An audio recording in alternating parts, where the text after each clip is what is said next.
د موبایل 6 میلیونه پیریدونکي یوازې پایل دی.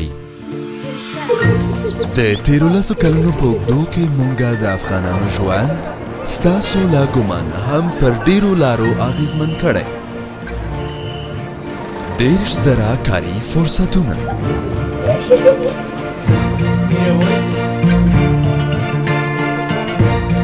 له M-Pesa سره د پیسو خوندي لیږد،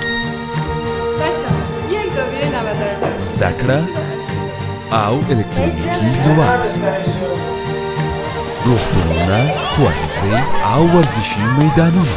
له لسو کلونو نه د زیاتې مودې لپاره موږ د افغانستان خلکو سره مرسته کړې تر څو نویو پرمختګونو ته لاسرسی ومومي، ځکه چې موږ د همدې لپاره دلته یو، د تل لپاره.